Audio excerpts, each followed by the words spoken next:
Okay, welcome to the Poetry Not Policy is the Secret to Climate Action. I'm so super excited to present this to you today, especially if you are a climate activist, a climate storyteller, you work in communications around climate and sustainability. Poetry is sort of, in my opinion, the kind of untapped secret to transforming climate communications, which we all can probably agree needs a reboot. Speaking of, so we most of us, I think, would agree that climate communication has oftentimes felt very broken, not very empowering. It's very data driven, scientific, academic, a lot of jargon. And the reality is, people aren't moved by numbers, they're actually moved by meaning. And so that's where data informs, poetry transforms. And I like to use this saying because when you work as an artist or storyteller around climate or other issues, your job, if you're really going to be valuable to the space, is to be able to translate and then amplify climate and sustainability solutions to a wider audience using the power of art and storytelling. You all may already be excellent writers, you may write up reports, you may do research. That doesn't necessarily translate to material that a layperson will understand or be inspired by. And we need both. We need, obviously, the research, the data, the science. We need all of that's very, very important. But if it sticks in sort of the bubble of that space and doesn't get out of the climate space, then we're just kind of speaking to each other. We're preaching to the choir. Poetry allows us to step out of this space and reach and motivate a wider audience, which is what we really want to be doing. Now, I personally have had some great experiences working as a filmmaker and working with poetry or poets. Specifically, in 2015, I worked with a youth poet on a film called Mother's Cry, and it's screened at the UN 3 times. It went on to be featured in over 35 film festivals, and I'm going to show that in a few minutes, but it was a great introduction to the power of storytelling for climate, which we launched in 2015, which, if you are familiar with the SDGs, the Sustainable Development Goals, we premiered it right during that SDG summit, right when the SDGs were kicking off. I also did a film with a young poet from Harlem named Zora Howard, who did this incredibly powerful live performance of her poem called Biracial Hair. And I worked with her to do a cinematic interpretation of that, which actually won an Emmy in 2009. More recently, I've collaborated with an incredible musician from Nigeria called AK Centric on Africa's very first AI powered climate change music video. And it launched during COP29 in Azerbaijan and went on to be featured in a lot of major and emerging AI film festivals, including placing in the top 25 of Project Odyssey Season 2, which is the largest AI film competition, also in Atlanta, Austin, Seattle, and we're continuing to do the rounds. Now, what I'm really, really excited about this month is I've actually written my first poetry memoir using AI. And before those of you who might have reservations about AI and writing or AI in any kind of art form, let me tell you that this was not an easy or fast, you know, assignment. I was able to get the draft done really, really quickly, but going through and fine tuning and reprompting and creating everything does take time and creativity and intent to come out with a product that you wouldn't say, oh, that's just AI. But I want you who are listening to me to kind of keep your mind open when I talk about this, because I do work as a creative, and I'm going to try to convince you that this isn't going to diminish your value, your seriousness, your talent, and whatever it is that you do, whether it's poetry, filmmaking, music, etc. It's a tool. AI is a tool. And what you're doing is you're actually allowing it to explode your creativity in what other genre or format you're working for. So I want you to walk away from this webinar either curious or a believer that AI can actually really help you, especially if you're working in climate, to tell more stories and to tell stories better. And not only that, but AI can allow you to generate digital products like ebooks or audiobooks, et cetera, very pretty quickly in comparison to, writing it before AI, and you can start monetizing this work and create residual income. It does not cost you any money to upload an ebook, an audiobook, etc. to Amazon. You need to know obviously the formats and how you need to do it. But if you learn how to use AI, you could be writing, several poetry chapbooks, books, novels, etc., with the help of AI. But don't be fooled that you can't just push a button and AI is going to write you this incredible book. That's not going to happen. And the reason why poetry is such a powerful and important storytelling device or storytelling genre specifically for climate is that climate change is actually a really difficult theme to tell stories about. It's like we either have the gloom and doom, or more recently, I feel like we have a lot of like climate influencers and we're just kind of following them at conferences and the advocacy work that they're doing. But we really need more nuanced, creative, soulful stories. And what poetry is able to do is take something like the environment or the planet or, 1.5 Celsius or whatever, and use metaphors or symbolism to humanize it or put a face to it in a way that we weren't maybe considering before, right? And when we can humanize it, that makes it easier for us to relate to. So whenever we talk about character driven storytelling, we talk about, character first, humanized storytelling. That's what we mean. And how can you humanize a story about climate change when it's really all about science and data and the planet and all of this stuff? The way you do it is you use poetry. So I want to convince you to open your mind about different types of climate storytelling. A lot of you who are watching this might be, working for climate organizations and you work in communications. Maybe you're an advocate and you've done different kinds of advocacy, but I want to show you this film that I released in 2015. And I want you to pay attention about how the poet talks about climate change. And then we'll talk about it after.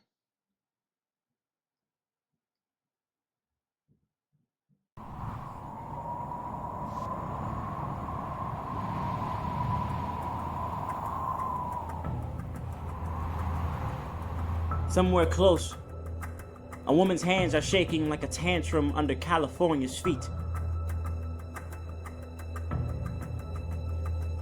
I can feel the sea level beneath her eyes rising like temperature. This warm body of water sitting on the edge of her sight, still as the calm after a flood falls like an empire. Tears running down her cheek like wildlife out of a burning habitat. Her lungs, two volcanoes sleeping under a blanket of smoke, screaming in a voice made of ashes hot enough to peel the skin off the sky. Fingers running through her scalp like chainsaws through a forest. She's stressed out. Gray as a rain cloud in a hurricane. There's a landfill-sized hole buried in the layers of her heart.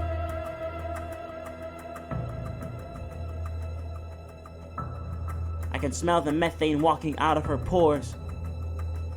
Like an alcoholic walks into the living room, body covered in bruises only a man made. She cries every day.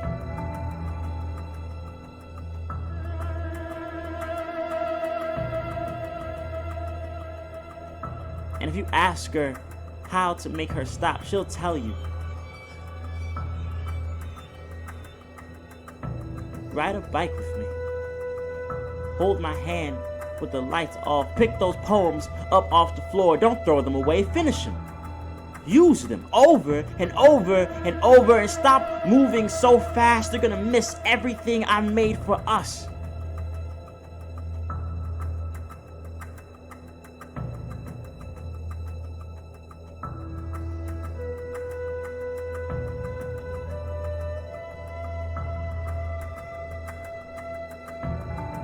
Don't take me for granted. Treat me like you would treat your mother. Like I'm the only one you'll ever have.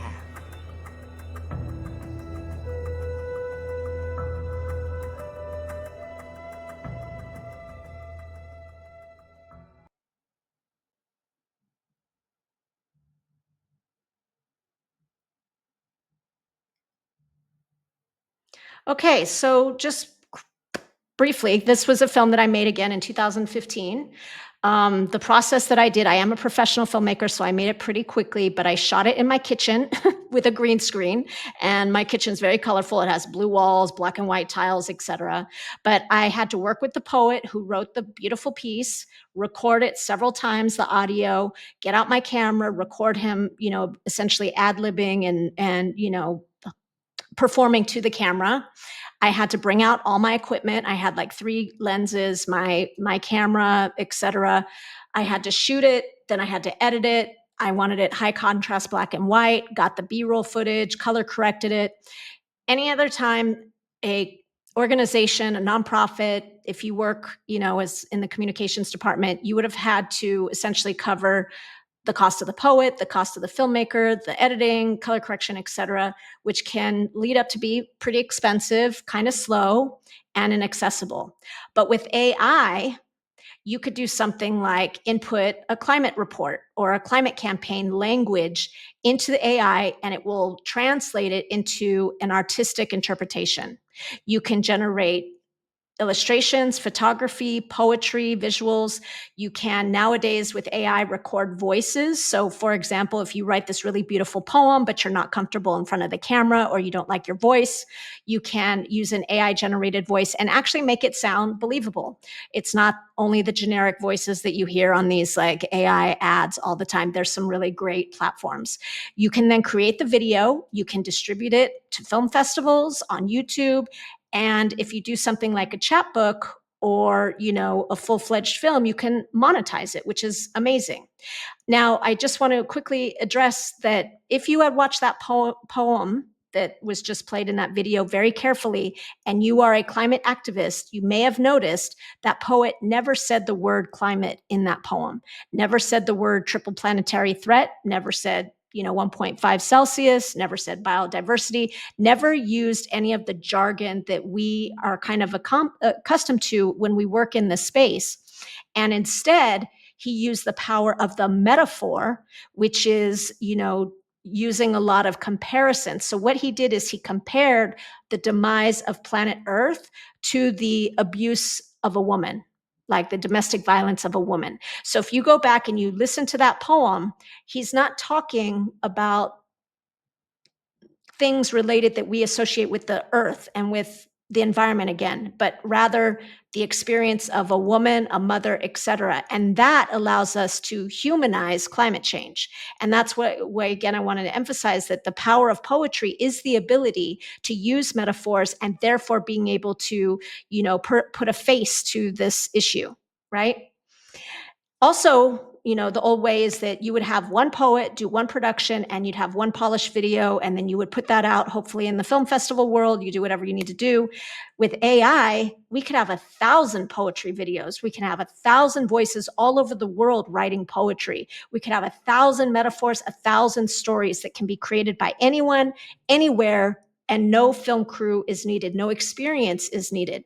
And I will argue that we need that more than ever now because we are losing the narrative war to climate deniers, to big oil, etc.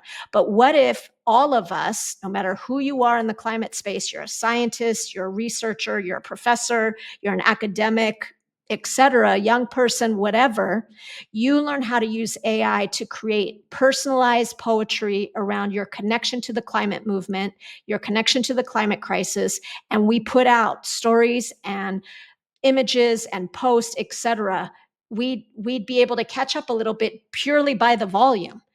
Because AI allows us to do this so quickly. And again, you can create really powerful art if you know how to prompt it, know how to work it.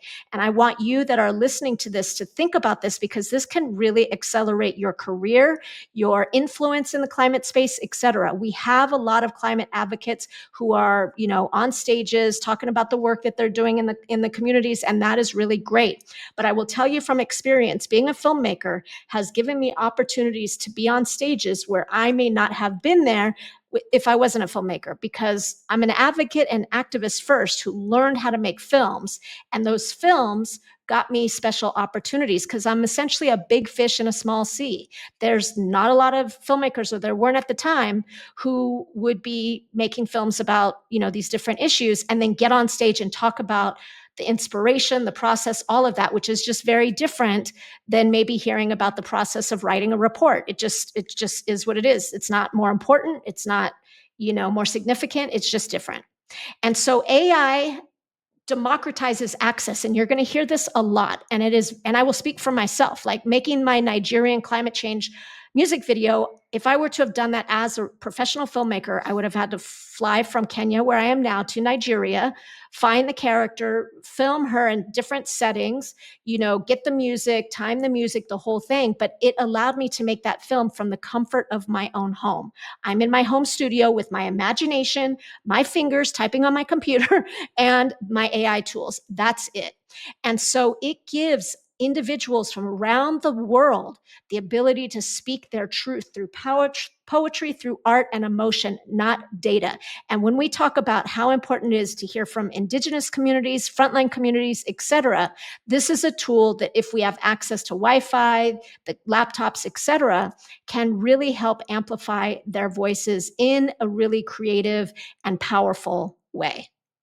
So, just a little bit about my background. I've worked as a contracted filmmaker, not staff, and arts curator, which means I have brought numerous artists to do performances.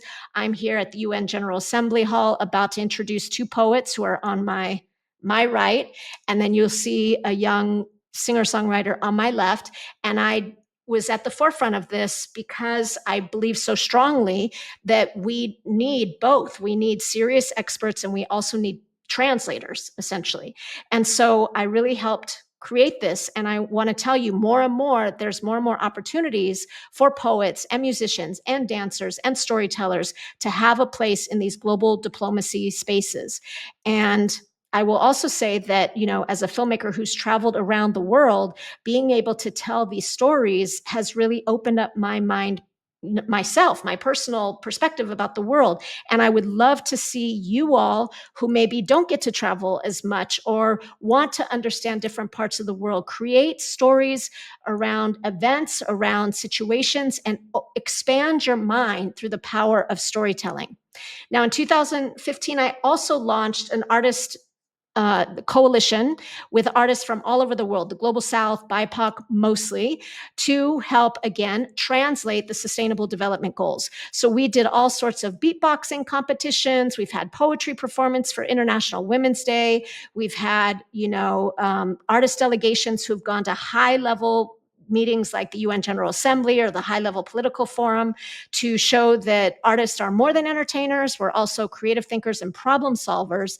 And I believe that if you start engaging more with art yourself, if you're not an artist already, you're going to learn how to more responsibly and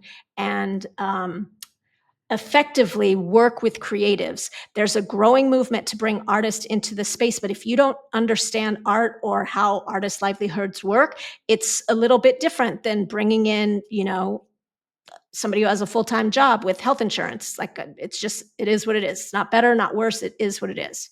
So over the years, I have, through my various artistic initiatives and ones that I'm contracted for, have brought thousands upon thousands of artists, storytellers, filmmakers, et cetera, into the UN NGO space.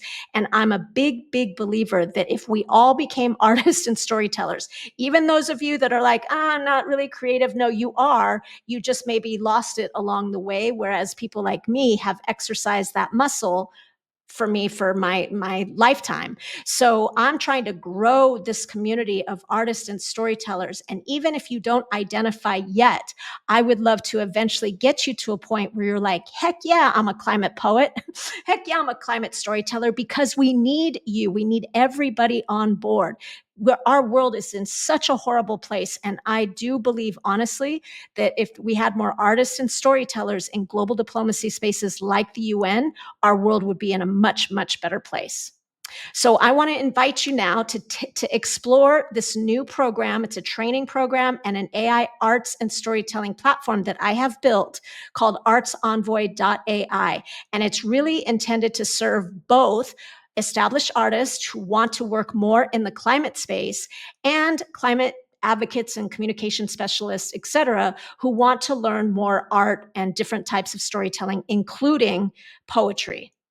Now, my new platform has over 100 currently AI creative apps that will help you ideate, write, edit, design, publish, and record a poetry chapbook, poetry audiobook, a short film, creative writing, blog post, a speech.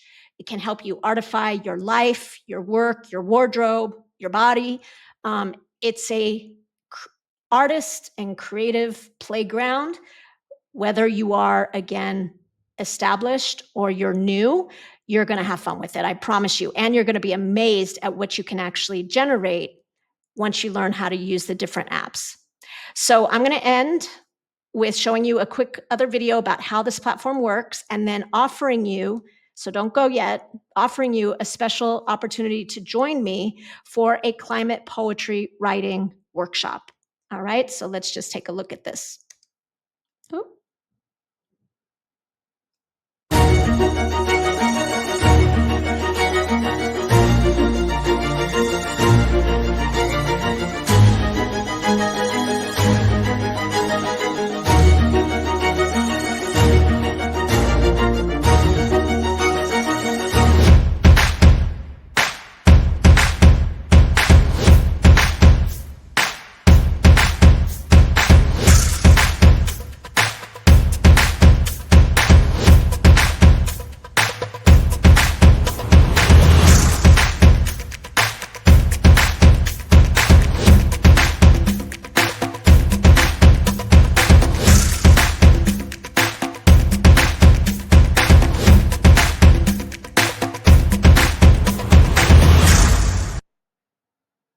Okay, and then now we're at the end.